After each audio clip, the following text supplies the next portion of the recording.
noite, capivares, capivaras e capivaros. Estamos de volta com o Capirremoto, estamos de volta com o epicentro do terremoto. Hoje com nada mais, nada menos, com esse fenômeno. Pra quem é da stream do RPG, tem que olhar pra esse cara e ver. Cara, fenômeno. Por quê? Porque muito do que você conhece do stream de RPG no Brasil surgiu graças às ações desse cara, graças às ações de Shimu, do Cristo, do Amarelo, lá nos princípios da stream do RPG, lá no Casa Velha. E hoje a gente tá aqui pra falar um pouquinho de Numenera 2, que está em pré-venda pela New Order Editora. Esse sistema, esse cenário, esse sistema, esse...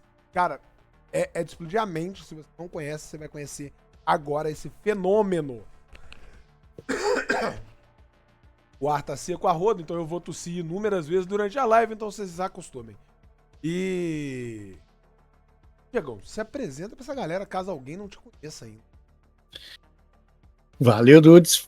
Fala, galera. Muito boa noite. Ou bom dia ou boa tarde, se você estiver assistindo, né, no VOD aí no futuro.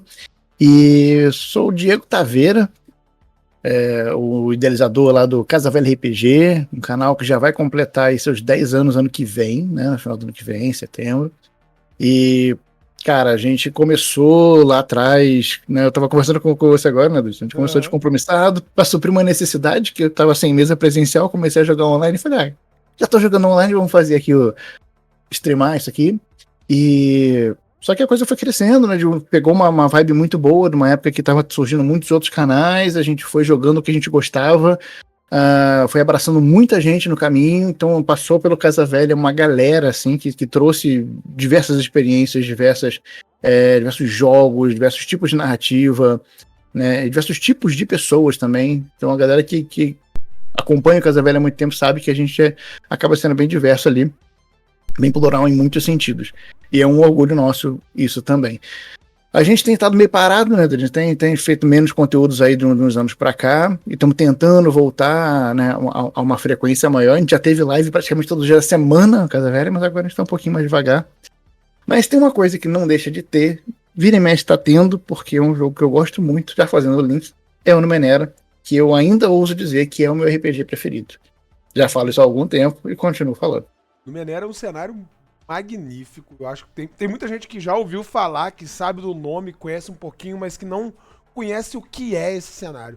Vamos começar falando o que é Numenera, né? Porque Numenera já é uma parada surpreendente, que o primeiro impacto que você vai ter como jogador é você parar pra pensar que você tá jogando na Terra. Peraí, mas é fantasia medieval? Sim, e é na Terra. Terra, não tem modificação nenhuma, é a Terra. E tem laser. É medieval, mas tem laser. Teletransporte. Ó, ouso dizer que mísseis mágicos e laser não é muito diferente, não. Não é? Não. Quem viveu lá Eu não lembro se isso foi anos 90. A Feiticeira foi anos 90 ou já foi anos 2000? Foi anos 90 ainda, né? Foi 90. Porque é 90, finalzinho de 90, né? Porque ela tinha aquele mote que é super Numenera, né? Que não é feitiçaria, é tecnologia. Isso tem tudo a ver com o Numenera. Porque você perguntou do cenário, né? Eu sempre começo a explicar o Numenera assim. Imagina o nosso mundo, só que 1 bilhão de anos no futuro. Não são 1000 anos, não são... Tipo assim, não, 1 milhão de anos, que já seria muita coisa. É 1 bilhão, 1.000 milhões de anos no futuro.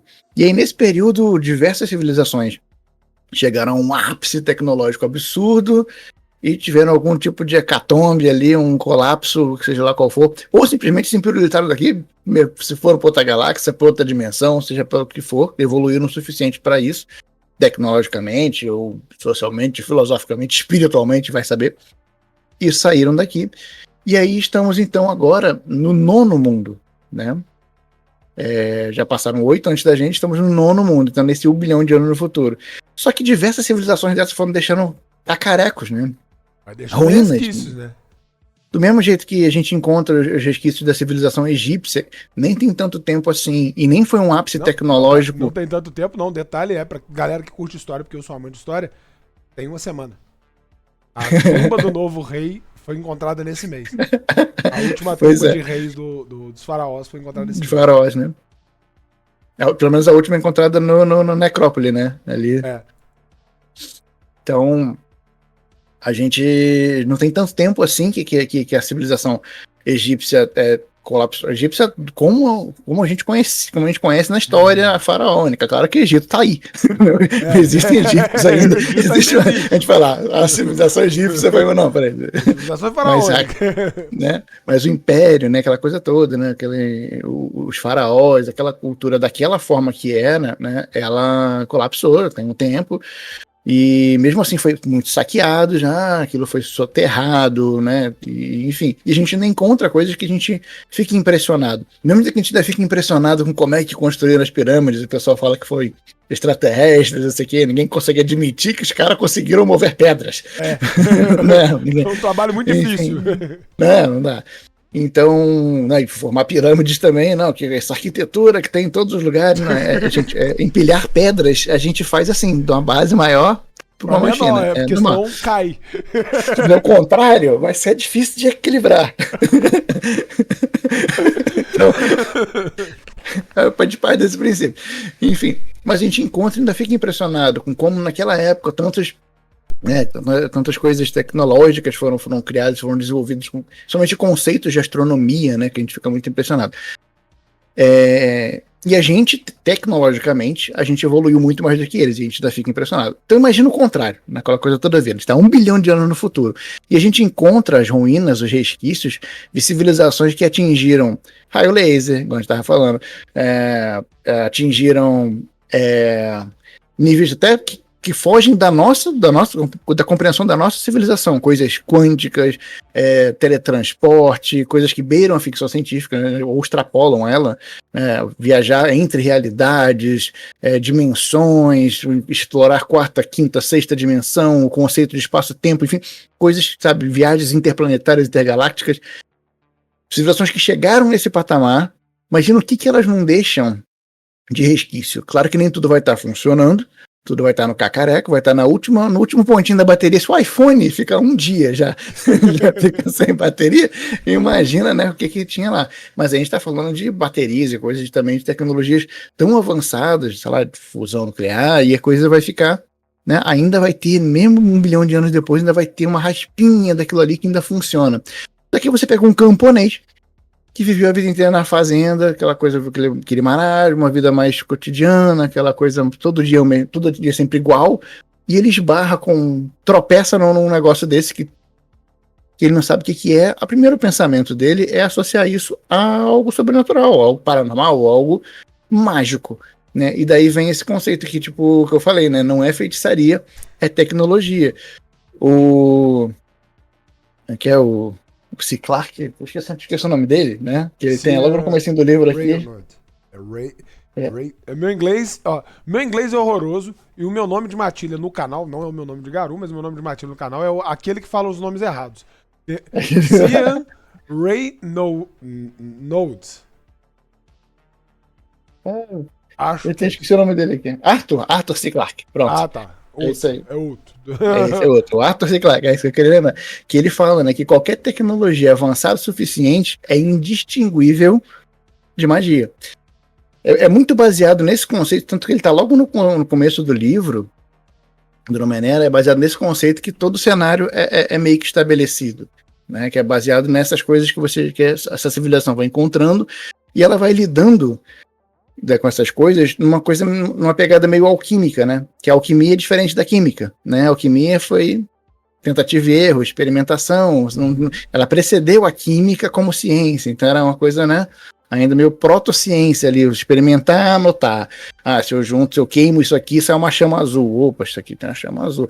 E anotava e via que esse processo se repetia. Tudo bem, então esse é o máximo que se tem de análise tecnológica ali. Pelo menos até o Numenera 1. E aí, como a gente vai falar aí, provavelmente um pouquinho do Numenera 2, no Numenera 2 a coisa avança já um pouquinho mais. Mas acho que aí é assunto mais pra frente. Basicamente, esse é o cenário, cara. Imaginar o que 8 civilizações para trás deixaram. Algumas evoluíram para um lado mais biológico, tecno-orgânico, outras evoluíram para umas coisas bem... de inteligência artificial, cybermundos, outras evoluíram para escapar do planeta, para ir para outros lugares, explorar exploram a energia do Sol, enfim, outras foram para outras dimensões, tiveram contato com outras civilizações, enfim, cada uma evoluiu independente da outra, e talvez até aproveitando elementos das que antecederam, né? E agora a gente trabalha com o que sobrou dessas civilizações. E aí, se o pessoal está pensando em referências visuais, eu tenho 2 desenhos clássicos dos anos 80, que são excelentes referências para você imaginar como é que isso funciona, se o pessoal está pensando que não funciona. Eu ainda tô aqui a gente tem eu acho que acho que eu vou acertar. Vai lá que eu vou ver se é o que eu tô pensando. uma que vai sair filme em breve, que já tá saindo spoiler aí, He-Man, né? Mestre do Universo, né? E Thundercats, cara. Thundercats é muito também essa vibe. Sim. Thundercats e He-Man vai muito nessa vibe de tecnologia avançada que é vista como magia, que é visto como algo esplendoroso, mas ao mesmo tempo é só um equipamento que a pessoa tá usando, não tem mágica não, isso aqui é equipamento que a gente tá utilizando. Isso é muito desse conceito, desse visual, e eu acho que consegue mesclar bem o visual de fantasia medieval tecnológica, né? Sem perder nenhum dos dois conceitos. Sim. O Numenera, ele vem com o sistema do Cypher, né? Isso, ele vem com o Cypher System, que é o... Surgiu nele, né? É tipo perguntar quem veio primeiro, o ovo ou a galinha, né? Porque né, é difícil dizer. Assim, será que o Monte Cook ele pensou assim, vou criar o Cypher System, eu preciso de um cenário para isso, vou criar o Numenera. Ou será que ele criou o Numenera, né, e precisa de um sistema? A gente não sabe o que foi, mas surgiram juntos, né? Eu não cheguei a jogar o Cypher. O Cypher eu joguei aonde? Não, eu joguei alguma coisa com o Cypher. Não lembro. Meu som tá saindo ruído, cara, de caminhão, alguma coisa assim? Tá, ou não? Tá tranquilo. Não, beleza. É que passou um caminhão aqui que parecia um 15. Então ainda bem que o filtro, está segurando. O filtro é bom. O filtro é bom. O pessoal no chat tá falando que o Cypher é o sistema do futuro. Lucas, seja bem-vindo à sua casa. E vamos voltar a falar um pouquinho mais do Numenera, falar um pouco Vamos falar um pouco da lore, né? Você já tinha começado a falar de lore do Numenera, então eu vou explorar. Ó, eu estou falando de Numenera, eu conheço muito pouco de Numenera. Quem conhece um pouco mais avançado e que me explicou muita coisa foi a mamãe capivara, essa maravilhosa que tá aqui do meu lado, Dona Laloca. Então, pra mim que é bom nada. Ok. E eu vou aproveitar para aprender com o Diego, passar para vocês aprendendo junto. Como que funciona a lore principal agora do Oitavo Mundo e para montar a ideia de tipo assim, ó, tô começando a jogar agora, eu sou aquele jogador iniciante que chegou na sua mesa e falou, quero jogar, não sei nada, né? Tô aqui, vambora. Então, a lore, assim, se a gente for para analisar, é pensar que existem duas vertentes de civilização. Inicialmente, tá? A coisa toda ela pode ser expandida muito mais, é um cenário muito vasto, né? Muito dinâmico. Nós temos o baluarte e nós temos o que é chamado de o além. Eu gosto sempre de fazer um paralelo com a galera que gostava de Game of Thrones, né? Você tem o Westeros e tem Essos, né, que é do outro lado, assim. Então seria como se o Westeros fosse o baluarte e Essos fosse o além. O além é um pouco mais exótico. Você tem civilização, você tem aquela coisa, mas as fronteiras políticas, a forma como as coisas são organizadas é um pouco mais aberta, um pouco mais diferente, sabe? Varia muito de um lugar para o outro. No baluarte já é uma coisa, me parece muito baseada, inclusive, na Europa, sabe? Aquela é dividido realmente em países com fronteiras muito bem definidas, que vão ter aí uma organização que normalmente flerta com o feudal, né? Você vai ter uma nobreza, vai ter ali uma espécie de realeza, algo que vai variando um pouco o tipo de política ali de cada país, e você vai ter ali uma plebe, vamos dizer assim, né? Você vai ter ali uma burguesia, uma plebe, uma coisa mais ou menos assim, variando também um pouco de um lado para o outro.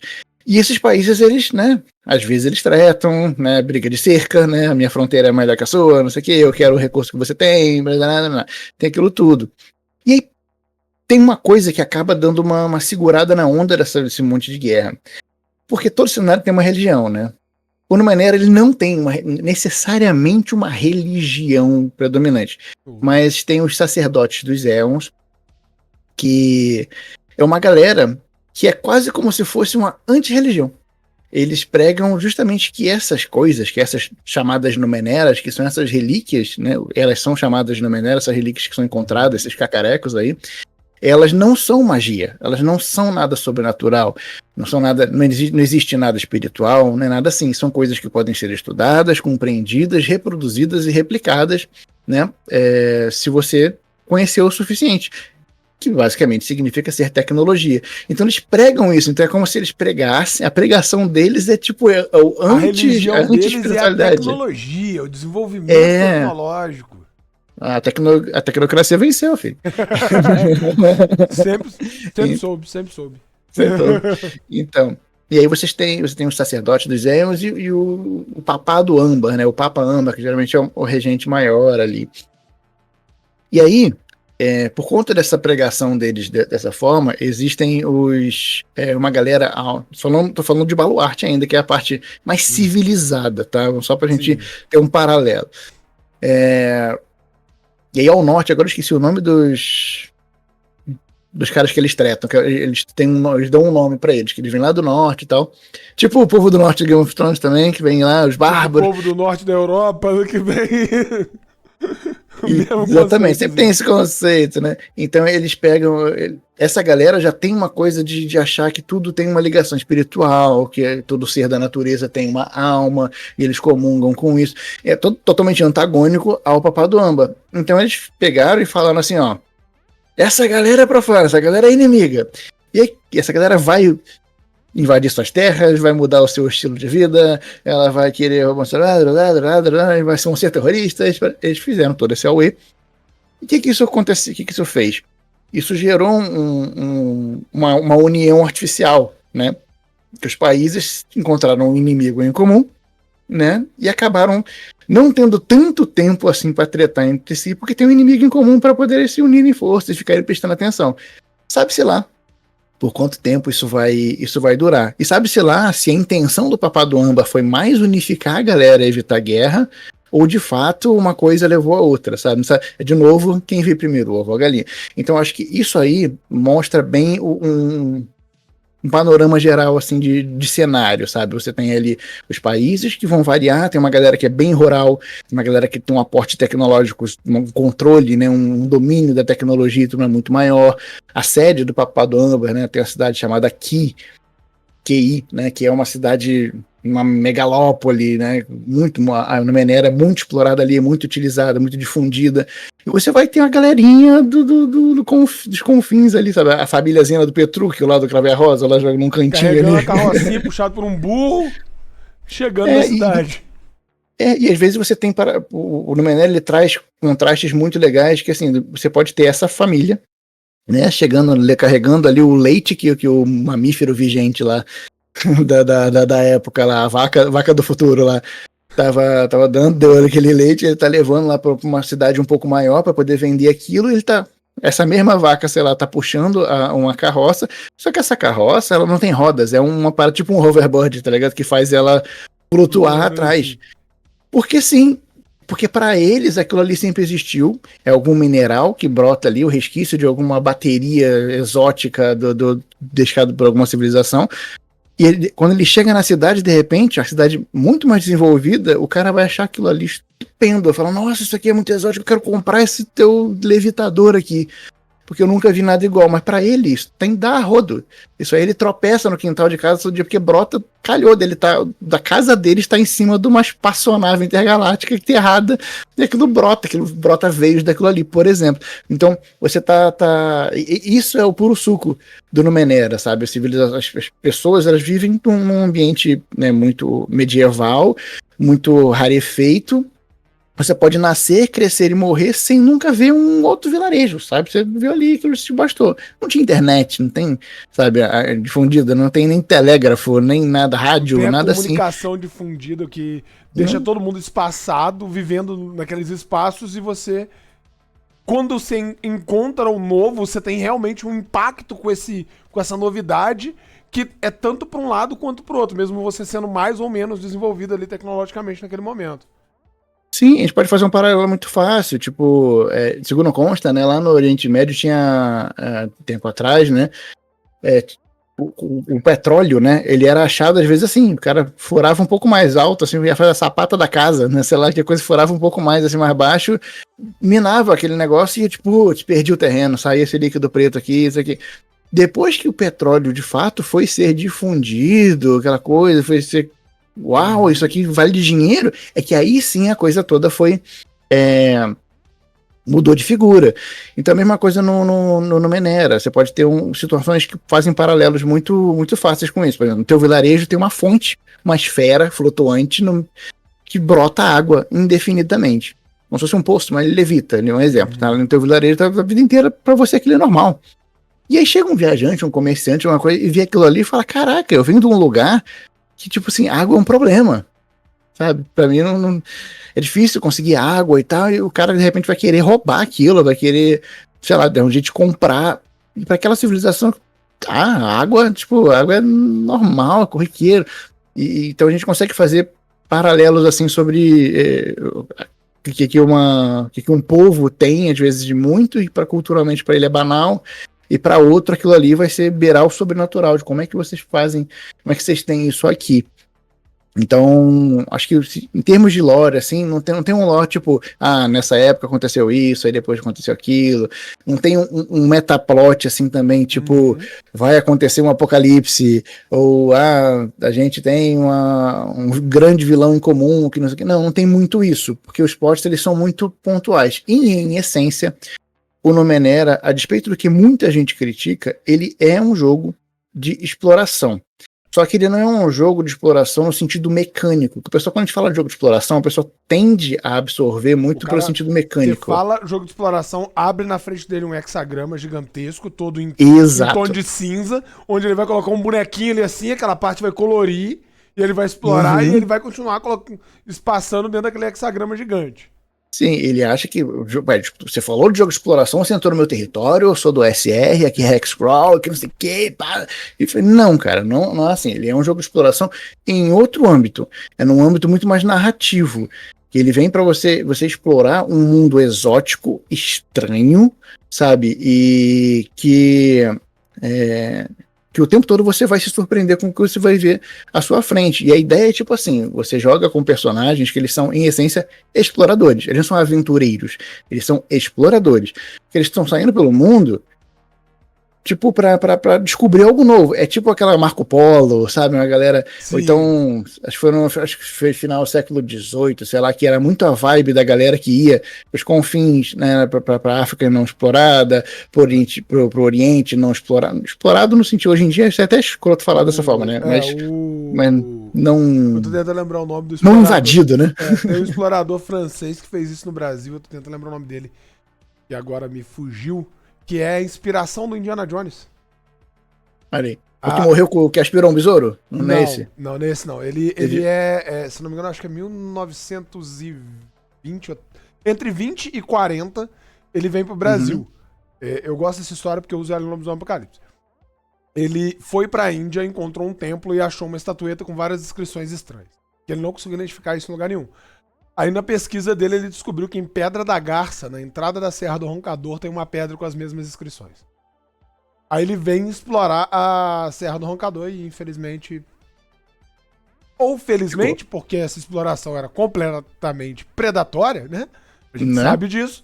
Ele foi como carinhosamente, ele foi assinar o contrato pra jogar no ataque do Vasco. E ele é a inspiração real do Indiana Jones. Essa jornada que ele faz pra Índia e depois pro Brasil é a história das Minas do Rei Salomão e a outras. É a inspiração pra essas histórias. Então eu vejo muito esse conceito do explorador, esse estilo. Tipo, eu tava em casa, aí eu fui cavar alguma coisa aqui assim, tava fazendo uma horta, achei um aparelho, olhei pra aquilo, um viajante passou, comecei a conversar com ele sobre aquilo. Não. Eu vi um negócio desse, você vai pro norte toda a vida, lá mineiro, né? Toda a vida, você segue pra lá toda a vida sem... Quando você chegar lá no final, você entra à esquerda, procura ali um barzinho, ali o cara vai te explicar onde você encontra um negócio desse também. E o cara vira explorador no instinto da curiosidade, de querer conhecer o que ele descobriu ali, e aos poucos ele vai descobrindo novas coisas, levando a mais espaços, né? Exatamente, mas é bem isso, é exatamente isso. Só que você escala, você pega isso e escala para não ter sido necessariamente uma estatueta com as inscrições, mas sim uma pedra que desafia a gravidade, e sim um dispositivo que mostra, sei lá, uma imagem sua, só que você, anos mais velho. O que isso quer dizer? Isso instiga a tua curiosidade a níveis absurdos. Tu encontra um mapa, né? Que mostra onde você está no mapa. Imagina, para um camponês vendo isso, de você está aqui, holográfico. Eu quero ir nesse lugar aqui, e vai indo. E aí você junta teus amigos, né? A galera que também é meio doida, que é curiosa, quer explorar, e não só explorar. Você sabe que essa exploração, na mesma vibe que o Indiana Jones, que essa coisa. O Indiana Jones, né, nos filmes, ele ainda tem uma vibe meio de levar para o museu, né? Mas, né? Então, mas no Maneira é um pouco mais sincero. A galera quer trazer para suas comunidades, trazer para suas casas e fazer fama, fazer a vida com isso. Você consegue uma coisa valiosa, você vai trazer, e assim vai patrocinar novas viagens, etc. Então você tem, entrando um pouquinho agora já na parte de personagem e tudo mais, né? Basicamente são 3 tipos, e isso acaba não fugindo tanto de jogos que flertam com essa coisa do medieval, né? Você tem 3 tipos, e o nome é realmente tipo, né? Tipos de personagem. E eles são os Glaives, os Jacks e os Nanos. Os Glaives, eles são os combatentes, e os Jacks, eles são... Vou falar dos Nanos, né? Os Glaives são os combatentes, os Nanos são meio que os casters, né? Os conjuradores ali, em essência. E os Jacks, eles são os especialistas, assim.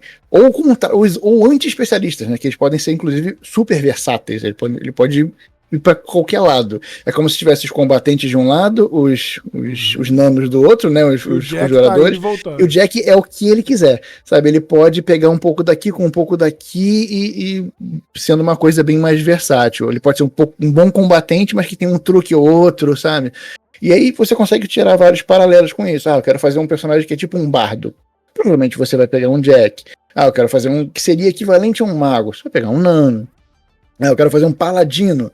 Ok, você pode fazer tanto um nano quanto um glaive. Só que você vai ter o elemento mais religioso, alguma coisa assim, para encaixar nisso. E é por isso que no Maneira e no Cypher System em geral, o seu personagem ele é uma frase. Essa frase era substantivo, adjetivo, que verbo. Essa é a sintaxe. Substantivo, adjetivo, que verbo. Eu falo que eu seria um publicitário gordinho que narra RPG. Essa seria a minha frase. Essa seria a minha frase. E você pode ter ali um glaive esperto. Você não precisa ser um guerreiro burro, sabe? Um guerreiro esperto que cavalga o raio. Tem essa... que seria o verbo, né? O cavalga... O verbo nunca é sozinho, né? Ele acaba completando a frase. Então ele é um glaive, ele é esperto, ele cavalga o raio. O que seria esse glaive? Ele é um cara combatente, que vai ter habilidades de combate boas ali, de início, no setup dele ali. Ser esperto já garante a ele que ele não é tão burro, então ele vai ter uns pontinhos a mais ali de intelecto, ele vai ter umas nuances a mais ali. E o que cavalga o raio, esse verbo, geralmente, né, que é para mim é a cereja do bolo do Menena, tem diversos verbos, e são as coisas que dão uma cor para você. Seria quase que a sua especialização. Esse cara, ele pode começar, por exemplo, recarregar baterias, que ele tem uma coisa ali de eletricidade com ele, e tem um momento que ele pode daqui a pouco estar teletransportando, ele pode estar lançando raio pela mão, e o cacete. Isso de acordo com a evolução dele. Em cima dos raios ali que ele lança. É tipo isso. Então, você tem diversos tipos, sabe, de personagens ali, diversos adjetivos, diversos verbos, falando assim para poder não confundir a galera. Então, você constrói o personagem. E agora, no Numenera 2, né, o que a gente chama de descoberta e destino, ainda surgiram 3 novos tipos e uma infinidade, né, aí novamente, de adjetivos e verbos aí, muitos mais que você consegue criar personagens ainda mais versáteis. E esses tipos, eles vieram para explorar uma nova nuance do jogo. Que o Numenera 2, ele vem para dividir, né? Se antes você... ele 2 livros, o Descoberta e o Destino. Sendo que o Descoberta, ele é basicamente o primeiro livro. Ele é basicamente o livro do Numenera, assim, né? Meio que rediagramado, uma nova roupagem visual e uma revisão de regras, umas coisinhas atualizadas ali que deixaram ele um pouco mais sólido, porque passaram vários anos e eles descobriram que alguns parafusos podiam ser acertados, então ele tem sim o seu valor e a sua mudança. Acaba ajustando uma coisinha ou outra ali para dar uma melhoria para os jogadores mesmo. Sim, não existe melhor playtest do que lançar o jogo, né? Porque aí todo mundo vai jogar e aí a coisa vai vindo, vai descobrindo, né, onde ele falha, onde tem gargalos e tudo mais. E aí essas coisas foram corrigidas, mas ele continua sendo totalmente compatível com todo tipo de suplemento anterior. As nuances que mudaram são mínimas, assim, são coisas que se você não quiser usar, você também não precisa, sabe? Realmente mudou coisas assim que são quase que de gosto, sabe? Eu prefiro assim, prefiro assado, sabe? É quase que nesse nível, não foi uma calibração, um negócio que não, agora que mudou esse item da tabela aqui, tá injogável essa classe, sabe como é que acontece que às vezes com jogos, não. Sim. Né? E aí o Descoberta, ele é basicamente para tipo assim, ó, você pode, eu achei genial a forma como foi lançado por causa disso. O Descoberta, ele vem para isso, você pode jogar o seu Numenera como ele sempre foi, só fazendo essa atualização. E a gente tem esse outro livro aqui que é o Destino, que ele amplia descomunalmente o jogo, não necessariamente o cenário, mas a forma de enxergar o jogo, que é o Descoberta e o Destino. Então, se o Descoberta tem como premissa sair pelo mundo, explorar esse mundo, explorar essas relíquias, explorar as Numeneras, explorar e trazer para você e fazer uma fama, seja lá o que for.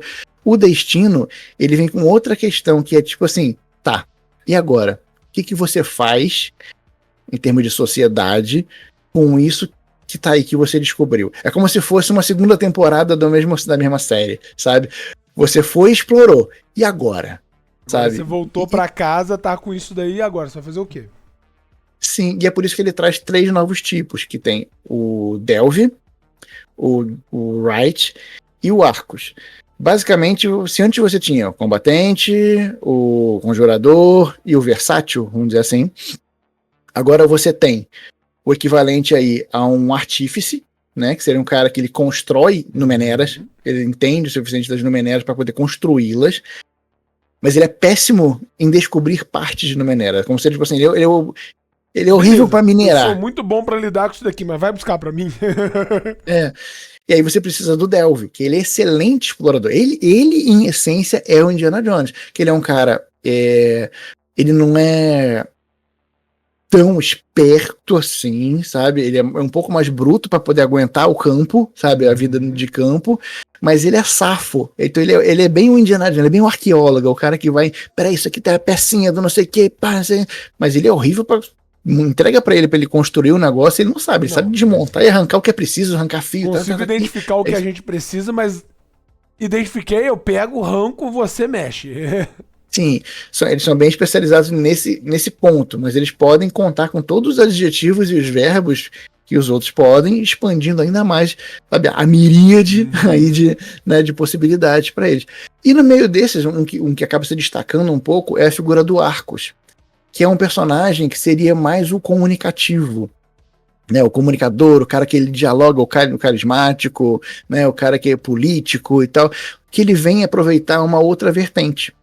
Que você traz a vertente de você construir o mundo, transformar o mundo através das Numeneras, né, o destino, né, dar um destino naquilo tudo e ver com aquilo ali. Só que você tem que lidar com comunidade, você vai lidar com a sua comunidade, você vai criar uma comunidade, você vai interagir com comunidades rivais ou aliadas, com levantes de criaturas que estão vindo invadir o seu vilarejo, sei lá o quê. Então você precisa da figura, não necessariamente do político, ele é muito mais do que isso, ele pode ser diversas coisas. Eu ia falar o político porque me levou muito a pensar esse lado. num político que vai negociar as informações, vai ajustar as coisas ali. Sim, mas ele pode ser um excelente bardo, por exemplo. A questão por exemplo, na pegada também. de um bardo, eu não sei. Meio que, tipo, ele pode negociar, mas não pode ser amplo como um político, mas pode ser como uma pessoa que tá ali ajustando e administrando a comunidade, né? Sim, ele é uma figura de liderança, ou uma figura diplomática, né, que consegue resolver as coisas não de uma forma não belicosa, né, ele consegue ali Pera, as duas nações estão tretando, vai dar prejuízo pra todo mundo. Pera aí, o cara vai lá, vem aqui, tenta criar aliança e tal. Então é o cara perfeito pra esse tipo de coisa. E no grupo ele acaba sendo muito o cara que dá buff nesse sentido, né? As palavras dele inspiram, ele consegue fazer e tal, mas ele tem essa função aí num âmbito um pouco maior que flerta com essa política e isso tudo. Cara, acabou que eu não tô olhando muito o chat, tá? Então eu até peço Não, desculpa fica aí pro pessoal tranquilo. que estiverem falando. Conforme for indo aqui, E aí? qualquer coisa eu vou puxando no meio do assunto, vou trazendo Boa. junto aqui. Até eu vou E aí? aproveitar o Zuri, ele falou que na parte de regras que a gente tinha comentado, que tem Uhum. também a atualização do Cypher System Revised, né? Que vem incluído também junto, né? Sim, sim. É, que é interessante O deixar seu aqui. próprio Cypher deu a revisadinha e tá mais enxuto, né? Uhum. Mas pode continuar que eu te interrompi, eu fico interrompendo as pessoas. Nada, nada, tá maravilhoso. E então o destino ele vem para expandir nesse sentido. Ele tem regras para gerenciamento de comunidades, né? As suas comunidades agora elas podem ter ficha, sabe? Você pode construir uma comunidade do zero. Inclusive teve uma campanha que a gente jogou, a gente tem que voltar nele em algum momento. A gente jogou explorando bem essa coisa do Numenera 2. Onde uma galera foi. O mote da campanha era esse: a galera, uma galera de um país, tentar simplificar ao máximo, né, de uma nação ali, de uma cidade, né? Chamou um pessoal e falou assim: ó, galera, montou um time. Eu quero que vocês vão pro sul do mapa, sabe? Aqui congelada, inóspita, ferrada. E eu quero que vocês montem uma comunidade lá. Pô, mano, lá não dá nem planta. Então, é porque a gente sabe que tem uma. Foi achada uma estrutura lá, tá? Que aquece o ambiente. E ela só precisa ser consertada. E aí ela vai conseguir aquecer uma área, uma região e torná-la habitável. Então vamos aproveitar, fazer isso. Leva primeiro um primeiro contingente, vocês têm X tempo, porque depois vai começar a vir gente para habitar lá. Então vocês têm que construir esse negócio, reativar essa estrutura lá. E vão criar uma população, tipo uma extensão para colonizar o lugar, né? Vão tornar ele habitável e vão colonizar, tipo terraformar, sabe? E aí eles foram, e é lógico, tem outras, tretas no caminho, tem outras cidades que eles passam, tem diversos percalços que acontecem, mas no geral a gente começou ali já a criar, tem que criar os muros para se defender, que a gente está sendo atacado é que é difícil explicar o que são os ab-humanos, né, que seria tipo, são os seres meio antropomórficos ali no cenário, que fariam às vezes aí dos goblinoides, vai, no cenário de fantasia medieval, mas é como se o que se explica é que no passado eles tiveram a chance, né, a escolha de civilizarem, vamos dizer assim. Mas eles escolheram a barbárie, o caos, assim, mesmo se alimentar. Longe disso. Eles se alimentam de seres humanos, eles, enfim, várias coisas assim. E aí, isso aí meio que, essa galera é claramente vilão. É claro que tudo no Numenera acaba sendo muito mais cinza, sabe? Não é tão maniqueísta assim. Você pode encontrar uma comunidade dessa e você vai ter uma mãe com filhotes e você tá na decisão, só porque é uma humana eu vou matar? E aí? É uma escolha. Entendeu? Tudo tem seus poréns, mas a princípio, se você está sendo atacado, você se defende. E aí eles começaram a criar as muralhas e tal ali, e o jogo foi avançando nessa parte, mas depois a gente teve que parar e... Enfim. Então isso ilustra bastante essa coisa das possibilidades do destino, que eu falo que é tipo brincar de Age of Empires, sabe? Tipo, você pode ir ali construir tua cidadezinha, e aí você constrói, tem regra para isso, você constrói uma instalação, essa instalação aqui, ela dá bônus. Diego, deu uma travada aqui. Oi, deu uma travada? Voltou. Voltou? Deu uma travada, mas voltou.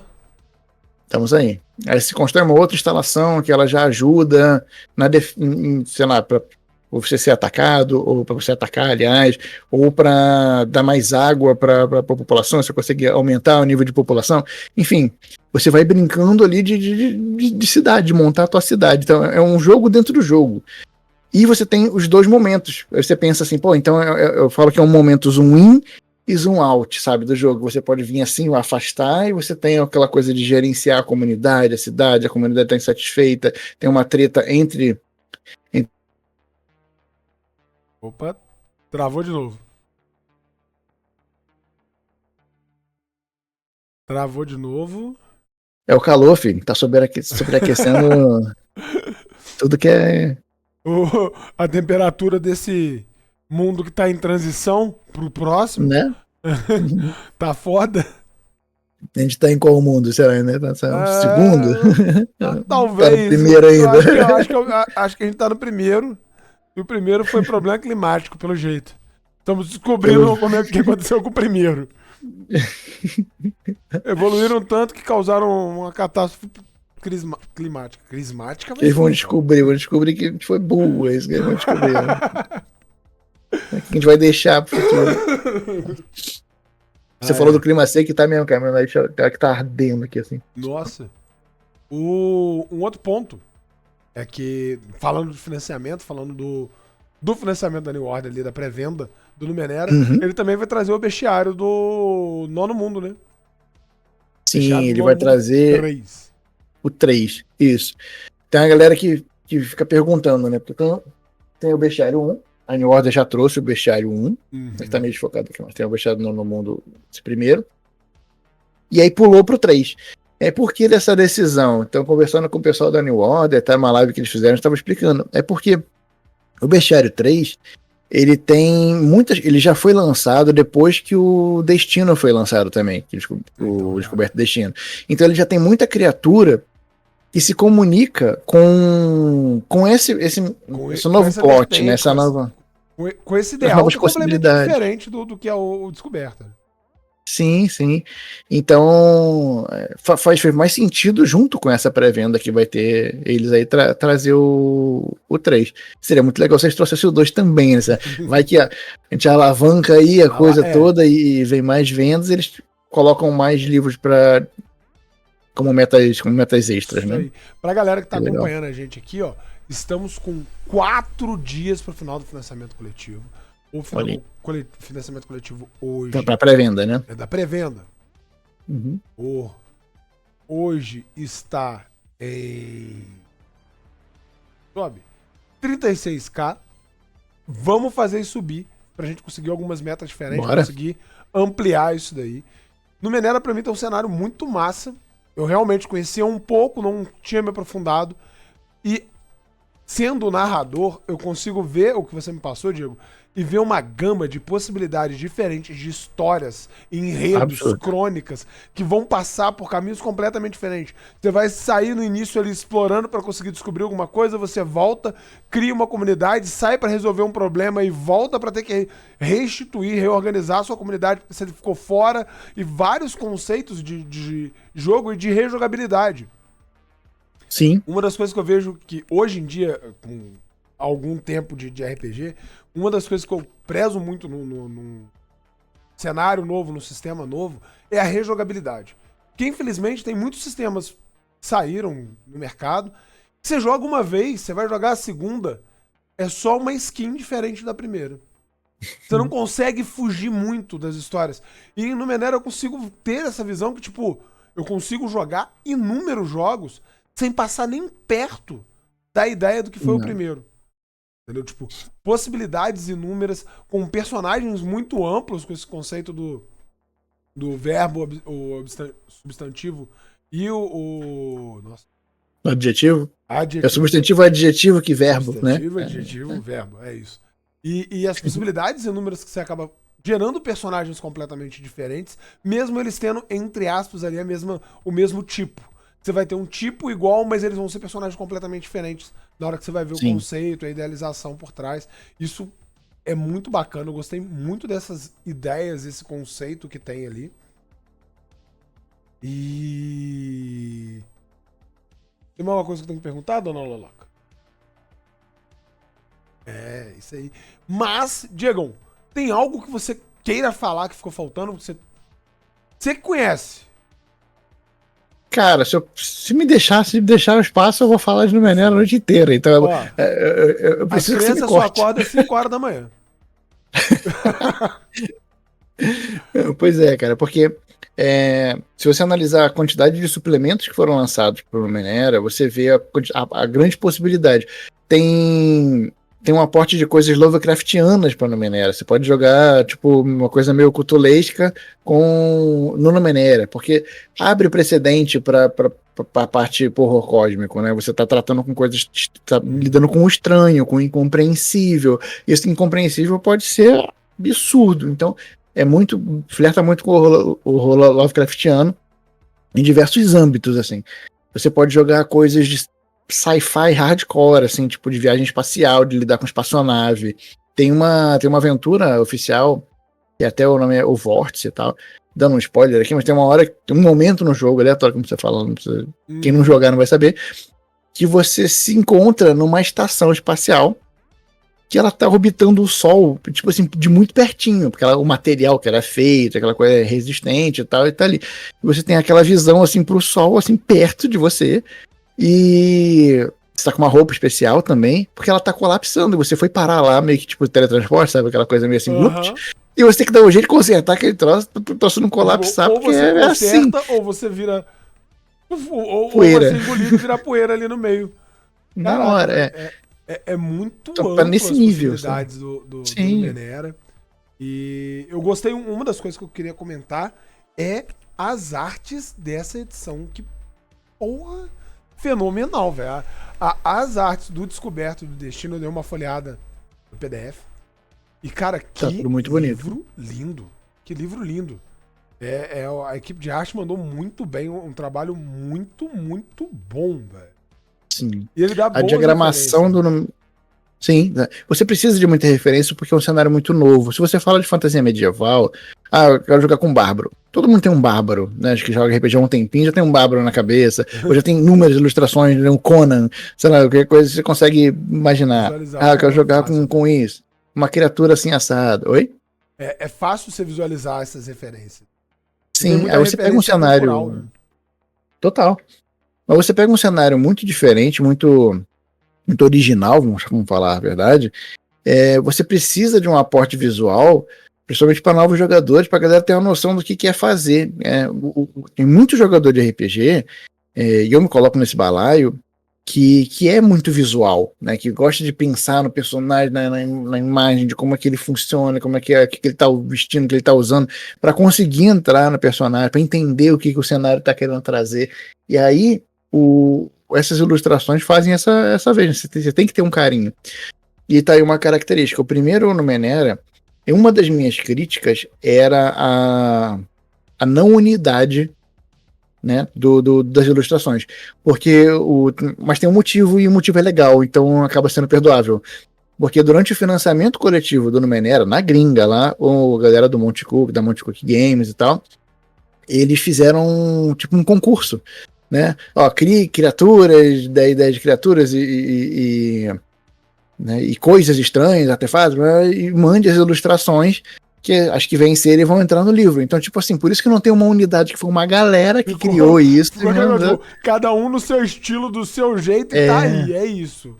É isso, então acabou sendo dessa forma. Nesse agora, até eles reaproveitam algumas artes, sim, mas eles conseguiram, né, trazer umas artes diferenciadas ali que dão um tom um pouco mais unificado. E são sempre coisas que, tipo, explodem a cabeça, né, cara? As criaturas do Numenera, elas são plots à parte. Vou falar de mais duas coisas, da mecânica de personagem e das criaturas. Eu falo que, às vezes, eu tô sem ideia pra uma aventura de Numenera, eu só abro o bestiário, ou qualquer bestiário, e vou dando uma folhada nas criaturas. Até que bate um olho algum, eu falo, tá aí, aqui tem um plot. Por exemplo, tem uma aventura que surgiu, porque assim, tem uma criatura que no Numenera mesmo, que eles devoram cadáveres, a criatura lá, eles são civilizados, são inteligentes e tal, mas eles devoram cadáveres, e principalmente com a predileção assim por cérebros e tal, mas eles devoram cadáveres. Eles têm uma característica que eles comem a carne, e quando eles comem a carne, ali, aquilo tudo, eles vão assimilando memórias, lembranças daquilo que eles se alimentaram. E aí, eu falei, tem um plot aí. Tipo, um cara some, só ele sabia um segredo, uma senha, ou uma localização de alguma coisa, qualquer coisa assim, e os caras vão ter que lidar com esses caras, tentar barganhar, o que esses caras vão querer pra poder liberar, vão ter que levar o cadáver do cara, porque o cara morreu, eles têm que levar, ó, devora esse cara e descobre o que ele sabia, sabe? Então, você imagina umas paradas muito doidas, assim, que dá pra você explorar e... Aí muita gente pergunta assim, tá, mas por que eles fazem assim? Por que eles devoram e lembram das coisas? Cara, o Numenera, uma coisa legal é você não ficar procurando muito a explicação das coisas. É assumir que é assim, porque é assim. Só aceita. É uma tecnologia. É aquela resposta simples assim. É uma tecnologia, uma ciência que essa galera que tá jogando não é capaz de assimilar. Ah, mas eu, hoje, né, com conhecimento do século XXI, eu penso que isso seria impossível de alcançar. Tá, você pode pensar, mas aí você estraga a ficção. Entendeu? Cara, tipo, a gente não tá falando sobre. Eu ainda manteria a mesma ideia. Tudo bem, você do século XXI ainda não está na tecnologia dessa espécie. Daqui a 1,5 bilhão de anos, talvez você chegue lá. E aí você olha pro cara, a pessoa vai parar e olha assim. Tá. A única resposta que ele pode dar é beleza, eu aceito. Né? Então, tem muito disso. E acho que a última coisa que eu queria falar é um pouco sobre sistema, né? Que as pessoas sempre têm muita curiosidade, principalmente quem a gente vai falar, pode falar um pouquinho sobre o próprio Cypher System, né? Que até onde eu sei tem chances de vir aí, né, também. Então, né, como um sistema à parte, e eu considero um melhor sistema genérico que tem, apesar de eu ter certas críticas ao trabalho que dá adaptar certas coisas, mas ele já traz muita coisa pronta, muita coisa já pré-adaptada, muitos cenários já pré-concebidos que facilitam muito. Eu acho que o Mike, só interromper um pouquinho, o Mike narrou aquela sessão do anime. De Guts com Cypher, não foi? É, porque há 2 anos atrás, um dos caras que era um dos principais aqui do canal, que tá sempre com a gente aí, hoje ele tá mais nos bastidores, aparece de vez em quando, ele narrou Guts com Cypher. Guts. Tô pronunciando errado, mas foi legal. Com o sistema do Cypher, ele adaptou. Cara, eu já adaptei Matrix, Jumanji, tá ligado? O joguinho de Jumanji. Sim, Jumanji é muito maneiro, eu gosto demais. Pra Cypher System. Shimu já narrou Thundercats com Cypher. Então quer dizer, que tem tudo a ver, Thundercats ali. Então dá pra facilmente fazer um He-Man. dá pra adaptar muita coisa, assim. Já jogou muita parada legal, assim, com o Cypher. E por quê? Eu gosto muito da mecânica do Cypher porque eu acho que é o melhor sistema até hoje que eu já joguei no quesito gerenciamento, a agência do jogador sobre o personagem, porque ele tem a mecânica ali do esforço.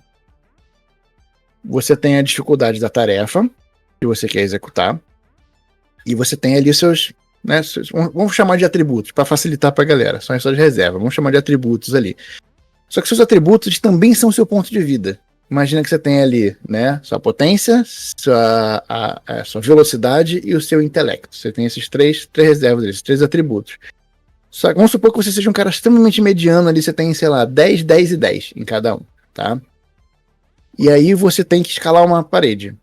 Você tem a perícia escalada, tá? Então tá um pouco mais fácil para você escalar do que alguém que não tem essa perícia escalada. Você consegue ali, tá uma dificuldade razoável, você consegue tranquilo. Só que aí se descobre que essa escalada, ela o terreno acaba sendo um pouco arenoso às vezes, ali, poroso, e a dificuldade não é padrão, a dificuldade vai subir. Aí você tem a opção de arriscar, falar, beleza, eu sei que eu vou rolar o dado aqui. E eu já saí do mediano. Pode ser que eu falhe, tem uma grande chance de eu falhar, mas vou arriscar. Ou você pode se esforçar. E dependendo de como evoluído o personagem tá, ele pode se esforçar pouco, médio ou muito.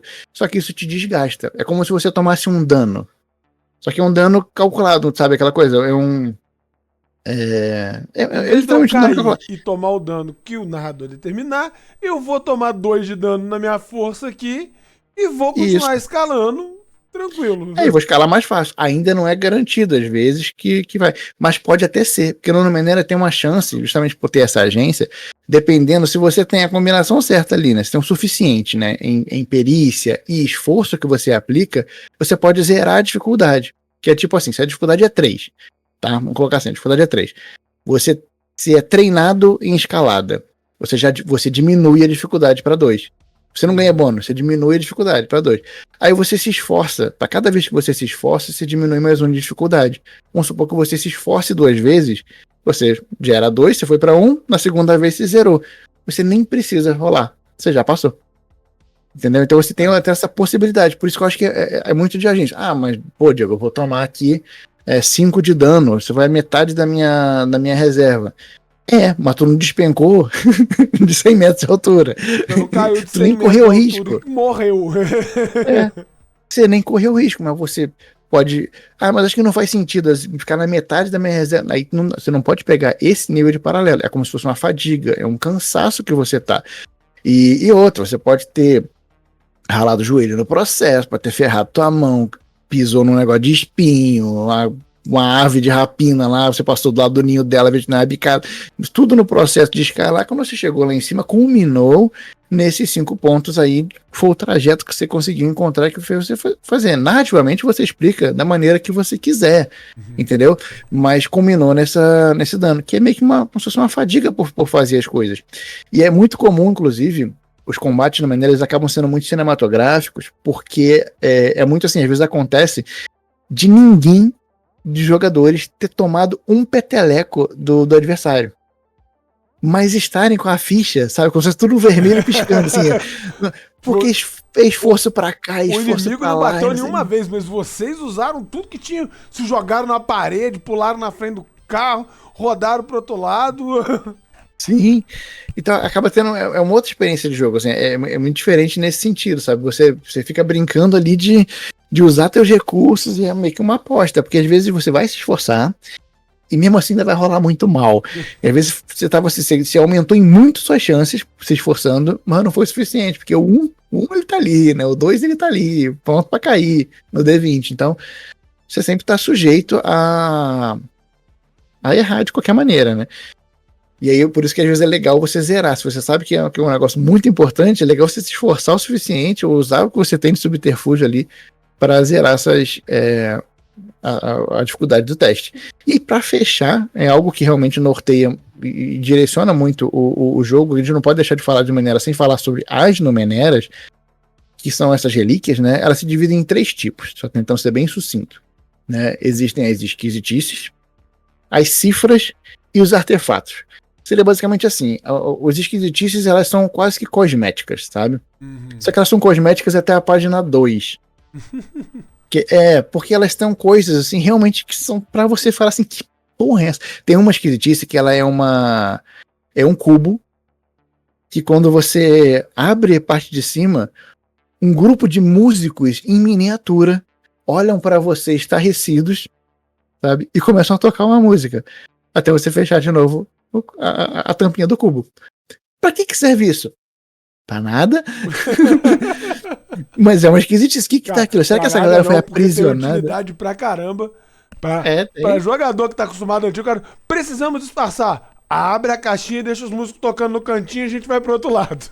É aí que brilha a esquisitice. Você entrega na mão do guarda e fala assim, dá uma olhada nisso. Aí o guarda pega o negócio assim. Ele esquece que... Cara, eu pegar uma caixinha, abrir e tem pessoas em miniatura tocando música. Acabou o mundo ao meu redor. Você pode fazer o que você quiser, eu não vou conseguir tirar o olho do negócio e ficar assim.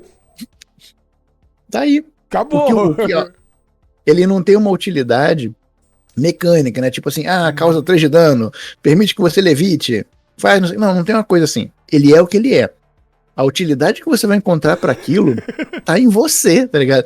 O Bruno, lá do canal, o grande Brunão, jogando no Numenera com a gente uma vez, teve uma situação que eles acharam uma esquisitice no momento lá, numa exploração lá, que a esquisitice era exatamente isso. É um pote de vidro transparente com um feto de um gato dentro. É isso. Ok. Tá lá só aquela coisa meio informal, sabe? é aquilo ali. Por que isso vai servir? Porque isso vai carregar aquilo para lá na frente no jogo. Eles chegaram e encontraram uma galera que vivia muito, muito, muito isolada, quase que no subterrâneo, assim. E tinha um cara meio déspota, assim, sabe? Meio ditadorzão lá e tal. Uhum. Assim, pra não dar muito spoiler, porque é baseado também é uma aventura oficial que tem. Então esse cara tava ali, acabando com essa galera, e eles estavam entrando lá meio que pra ajudar uma pessoa que tinha sido sequestrada por essa galera. Só que o pessoal era muito assim, muito ignorante, não conhecia o lado de fora, não conhecia muito bem e tal, tudo era meio assim, realmente ficava meio bicho do mato, né? E aí eles precisavam ou enfrentar uma galera ou dar um jeito de se filtrar. E a furtividade não era forte de ninguém ali. Aí o Bruno ele foi pra uma parte, né? Eles foram pra uma parte que era tipo um mezanino, assim, e o Bruno já mandou assim, ó, o negócio é o seguinte, eu vou... Aquelas cenas épicas que só acontecem no RPG, né? Eu vou pegar minha esquisitice. E ele deu um nome. Esse aqui é o Rubens, sei lá. E eu vou colocar, vou dar uma sacudida assim, sabe? E vou colocar o Rubens assim, no parapeito assim do negócio e pá! Todos prestem atenção! O pessoal tomou aquele susto. A gente já chegou uma galera diferente ali, que eles não estavam esperando. Aí olharam pra cima. Nós somos os arautos do não sei o quê. Nós viemos em nome não sei o que lá pra falar com fulano de tal, que é o ditador lá. Nós vamos até lá, né? E o Rubens vai ficar de olho em vocês. Qualquer um que ousar ir atrás da gente, ele vai fulminar vocês com os olhos de calor e não sei o que. Inventou uma história lá. Rolou o teste. 20. Aquelas histórias clássicas, né? De 20. Ficou aquele parado em cima do parapeito e todo mundo. Aquele efeito de gato assim, né? E todo mundo ficou estarrecido, tipo, ninguém se move e tal, com medo do Rubens. E ele se embora o negócio. Foi, foda-se, é isso. Fazia sentido na cena por ser uma galera realmente que foi pega desprevenida, que não sei. Então, tipo assim, eu pensei, faz aquela. Eu dei uma dificuldade alta. Eu lembro que eu dei uma dificuldade alta ainda pra situação, porque não é assim, mas ele conseguiu extrapolar em muito, e o 20 no Mené, ele não necessariamente é um crítico, mas ele pode ser chegar a um efeito maior e tal, que é você ganhar certas coisas ali, entre elas, tipo, deixar seu alvo meio que desestabilizado até o resto da cena, por exemplo. Então fazia todo sentido a galera, pelo menos ganhar um tempo, sabe? Da galera, tipo, caralho, é sério isso? Até que um vira e fala assim, peraí, eu mexi sem querer, eu tô vivo. Eu mexi... Aí vai todo mundo, né? Então, mas o cara conseguiu tirar da garrafa ali uma parada nada a ver com uma esquisitice que todo mundo pensou que seria completamente inútil. Então essas são as esquisitices, elas não têm a função definida. Aí a gente tem as cifras, que a gente pode fazer um paralelo com consumíveis, como se fosse usar uma poção, alguma coisa realmente consumível. Porque o que ela é? Ela é uma relíquia do passado. Ela é um negócio que você dispara e naquilo que você disparar, ele vai ficar antigravidade por 1d6 mais 2 turnos, por exemplo. Você vai ativar isso aqui e você vai ficar com mais armadura, né, tipo um campo energético por um determinado tempo, ou sei lá quantas horas. Você vai tomar uma pílula, que ela também é considerada cifra, porque é consumível, e ela vai, sei lá, fazer você recuperar, literalmente, uma poção faria, vai recuperar a sua vitalidade.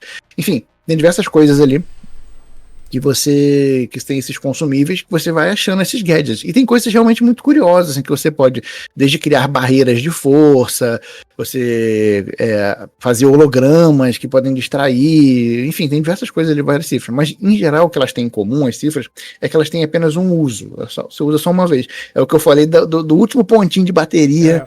Tava ali no finalzinho, você pegou, apertou o botão, carga foi. Sabe, que você colocou no congelador para poder dar o último respiro, sabe? Você coloca pilha no congelador para dar um último gásinho. Para concentrar a energia. Então, elas estão naquele último uso, por isso que elas são consumíveis. E as cifras, elas você não pode ter mais do que uma quantidade X delas ali com você. Cada tipo de personagem sabe lidar melhor com cifras. Que é tipo assim, imagina que você tem um isqueiro e você tem álcool. Tem gente que sabe conhece mais das Numeneras. O Nano, por exemplo, conhece mais das Numeneras. Então ele sabe que o álcool não pode ficar perto do fósforo, não pode ficar perto do isqueiro. Ele sabe que esse negócio elétrico sai centelha, então ele não pode ficar perto do negócio inflamável. Ou o negócio magnético não pode ficar perto do negócio eletrônico, porque eles podem tretar. Então eles conhecem um pouco mais, eles sabem espalhar melhor no corpo e andar com aquilo tranquilo. Mas o combatente, os personagens mais rudes, assim, eles não sabem. Vai colocar os dois juntos no bolso, vai explodir o troço e tal. Então, dependendo do tipo de personagem, ele pode carregar mais ou menos cifras. E tem isso. E aí a gente tem o último tipo, que são os artefatos. Os artefatos são coisas realmente mais raras. E não é que eles sejam... não tem um uso indefinido. Mas eles têm... uma taxa de uso, né? Eu esqueci o nome que dá ali, é o The Platinum, mas eu esqueci o nome do nome em português ele que ficou. Que, por exemplo, você tem um lançador de... Vamos chamar tipo um lançador de teias do Homem-Aranha. Então, vamos colocar que existe um lançador de teias do Homem-Aranha. Você tem ele ali. Só que é uma coisa que tem carga, tem um fluido ali, sabe? Que vai acabar em algum momento. Então, ele coloca... Desculpa. Ele coloca que, tipo, você tem 1 em um D20. Essa é a carga que ele tem. Mas como assim? Toda vez que você usar, você usa e aí rola um D20. No dia que caiu a carga acabou. foi a última vez que você usou. Então, é muito legal porque, claramente tipo... ia acontecer no primeiro tiro. Já aconteceu com um amigo meu, cara. O artefato, ele tinha o desgaste. Ele tinha um desgaste de 1 em um D100. Ele conseguiu no primeiro uso. No primeiro uso, ele conseguiu tirar um e usou. Era aquele artefato que ele lá, sem medo, posso usar à vontade. Vral. Perdeu. Como eu já vi galera usando tipo coisa de 1 em um D6 assim, indefinidamente. Assim, muito tempo e o negócio não caiu nem por um decreto. Mas acaba sendo aquela coisa que você fica naquela... Não, tem que valer a pena pra usar, dependendo do artefato, porque, pô, pode ser a última vez. E eles não têm limite, os artefatos você pode usar quanto você quiser. Mas, pô, pra você usar mais de um já é raro, sabe? Você vai acumulando, são coisas mais raras e mais caras, né, em termos de jogo. E aí, esses artefatos, cifras esquisitices, eles vão floreando o jogo e acabam sendo o norte pra você, como recompensa pro descoberta. Já no Destino, já no 2, a gente não trabalha simplesmente descobrindo Numeneras já prontas. A gente consegue descobrir projetos para construir Numeneras e as pecinhas para construir as Numeneras. E aí entram os Iotuns, né, que são as pecinhas, vários tipos de pecinhas. E aí a mecânica ela se expande, né, numa granularidade absurda, que você pode ou não se enveredar por isso. Que cada tipo de Iotun, ele faz uma coisa, um tipo, sei lá... discos de antimatéria, que é um negócio que ele sozinho você pode usar ele para, sei lá, se você lançar, causa dano, mas ele é uma peça importante se você quiser fazer um determinado tipo de Numenera, no projeto lá, é um material raro, blá blá blá. Aí outro é um pod não sei o que. Então você tem diversos tipos de Iotuns, que são peças, são cacarecos e tal, que você tem que minerar isso meio que no cenário. Você não está procurando simplesmente por Numeneras já prontas. Às vezes você tem uma instalação que o Delve vai pra lá e ele vai passar um dia lá desmontando o troço e ele vai voltar com um monte de porca, parafuso, rebite, pecinha, Iotun pra caramba, então ele vai levar isso Às vezes pro vilarejo. É mais grandiosa só a estrutura dela, sim, porque você vai conseguir arrancar a placa, arrancar parafusos, as peças ali dentro, do que todo o tesouro que vai ter lá no final do boss, né? Sim. E aí ele leva isso pra lá e aí o Wright, né, pode chegar e construir coisas novas, com novos projetos, tanto para si quanto para o grupo, pode vender isso, né, que o Wright seria tipo o artífice que eu tava falando, né? Então, o jogo ele expande, ele abre um leque de possibilidades muito grande a partir do Destino. E o legal é isso, você pode, mesmo comprando os 2 livros, você pode jogar só com o Descoberto, como você pode jogar praticamente só com o Destino, porque as regras básicas estão no Descoberta, mas tipo, você já sabendo as regras básicas, né, você não precisa ficar consultando o Descoberta, você pode jogar só com o Destino, com o aporte que ele dá ali para essas coisas mais novas, e tá tudo bem. Então, eu diria que é como se fossem 2 jogos em um, realmente, por isso que são 2 livros, sabe? E eu acho que eu cobri bastante aí. Já falei um monte aqui. Como já falaram ali no chat, você deu uma aula de Numenera num patamar Foda. Se você não conhecia Numenera, agora você conhece aprofundadamente e está tão apaixonado quanto eu. Porque, pô, o carinho, a paixão que você demonstra quando você tá falando de Numenera é muito significativa, é muito bacana. Você demonstra Não é à toa que você falou no início, é o meu RPG predileto, eu consigo ver isso. Ele é, cara. E olha que eu narro o Vampiro à Máscara há trocentos anos, é o sistema que eu mais narro, porque até nas mesas comissionadas é o que a galera mais pede, né? No canal tem uma coisa que a galera pede, e eu gosto muito de narrar o Mundo das Trevas no todo, mas o Numenera ele tem um lugarzinho, sabe? Tem um negocinho ali, tem um bichinho que picou ali e já era, cara. Sim, eu gosto demais. Sim, é bem essa ideia. Eu gostei muito dessas possibilidades de, cara, possibilidade de você criar novos itens e tecnologias da maneira que o seu cérebro se expandir e colocar dentro da história. Isso é muito massa. São possibilidades realmente muito grandiosas dentro do jogo. Diego, a gente tá chegando no finalzinho. Muito obrigado por esse aulão de Numenera 1, Numenera 2, de descoberta de destino de tudo que envolve Masterclass Numenera. Masterclass Numenera. Pode ser o título do podcast, ó. Já fica aí, diretora. E é fenomenal, realmente. Aprendi. Agora eu posso falar, eu conheço e gosto de Numenera. Eu quero jogar. Quero ter a possibilidade de jogar em breve. Suas considerações finais, suas palavras finais, fique à vontade. Galera, em primeiro lugar, quero agradecer o convite, cara. Sempre bom falar de Numenera, sempre bom bater um papo gostoso aí com a galera do RPG. Tô muito feliz de estar aqui. E se eu posso dar um recado, né, de consideração final, é que, pô, apoie, cara. Apoie o Numenera. Não apoie não, né? Adquira, né, porque o financiamento coletivo já foi, né, lá atrás. Teve percalço, os caras já fizeram live, já explicaram tudo o que aconteceu.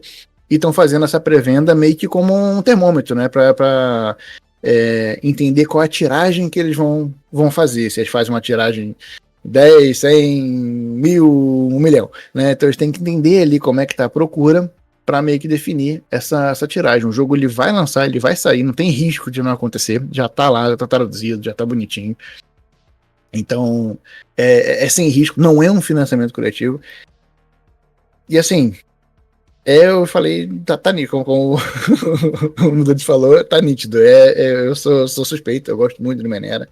E eu acho que quem adquirir esse livro, quem parar para ler, para estudar ali o jogo, acho que é uma aula. Eu aprendi muito com Numenera, aprendi muito em termos de narrativa, de tirar possibilidades. Ele tem mecânicas maravilhosas, como a intromissão do mestre.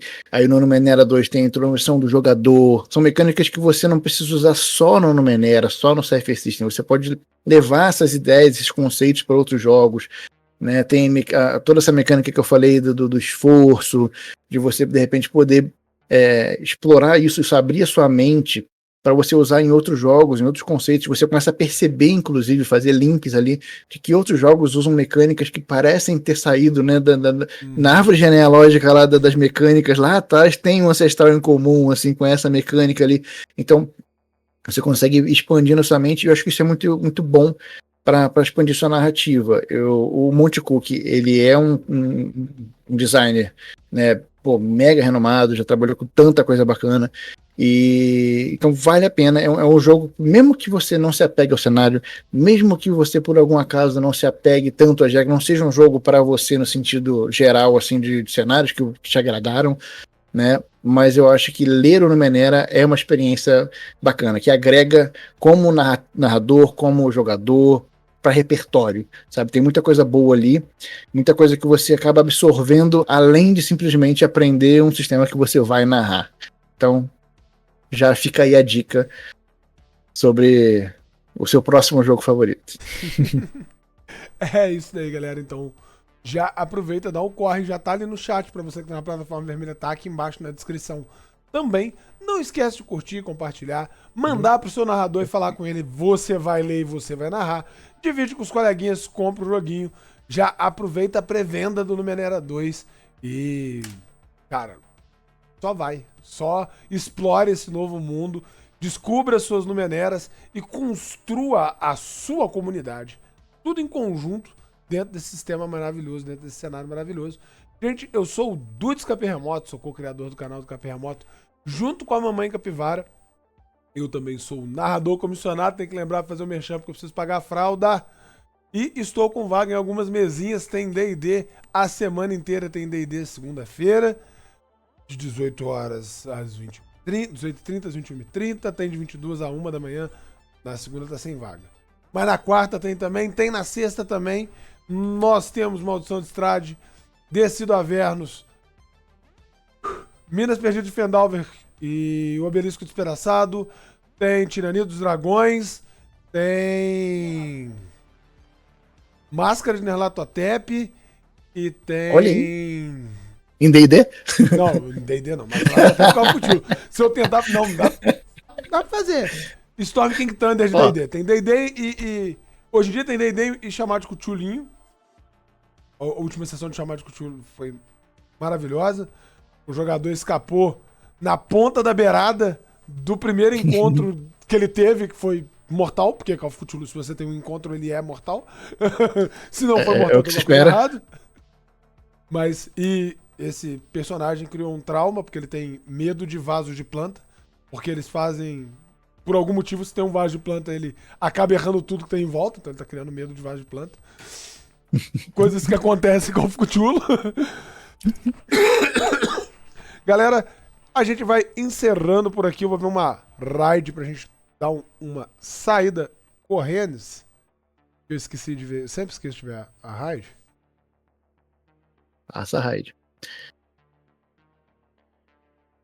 Ó, valeu, você galera. não fez seu jabá, não. Você não falou onde é que você... Onde a gente encontra o Diego? Cara, eu tô... Você me encontra com facilidade no Casa Velha RPG, né? No YouTube /Casa Velha RPG. Você encontra também no Instagram, né? Eu tenho começado a produzir uns conteúdinhos lá para o Instagram agora, tentando fazer uma coisa um pouquinho mais frequente. E aí você me encontra lá pelo @Diego Casavelha RPG. Diego Casavelha RPG. Então, é isso aí.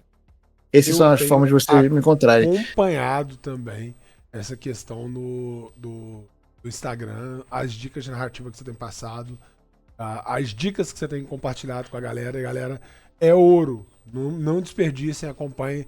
Não deixem de seguir. Eu vou mandar o link aqui do Numenera de novo, que o link do Casa Velha tá ali. Numenera. No Casa Velha vem ver narrando, no Instagram vem ver a gente compartilhando aí. São... Nível 30, né? 30 anos narrando RPG. Então, a gente vai adquirindo algum XP no caminho. Aí é aquela, né? Vai de você que tá assistindo e consumindo conteúdo, entender e descobrir, julgar se eu preencher, se eu gastei com as bolinhas certas na minha ficha, né?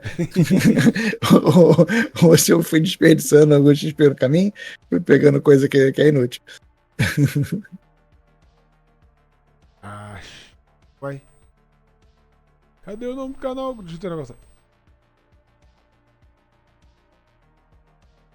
Galerinha, a gente vai lá pro canal do Viricolaca. Tá rolando por lá Tormenta 20, Fim dos Tempos. Então, boa. Chegando lá, galera, hashtag Terremoto de Capivara, porque não existe nada mais fofinho que um monte de capivara bater no chão até tremer a aeronave estranha que estava abaixo, proporcionar com que seus propulsores se ligassem e as capivaras foram levar esse terremoto diretamente para o espaço sideral. Que agora eu tive... Vamos nessa daí. Não é isso aí. Capivaras do Nono Mundo. As capivaras do Nono Mundo. Um grande beijo, galera. Valeu. Fui.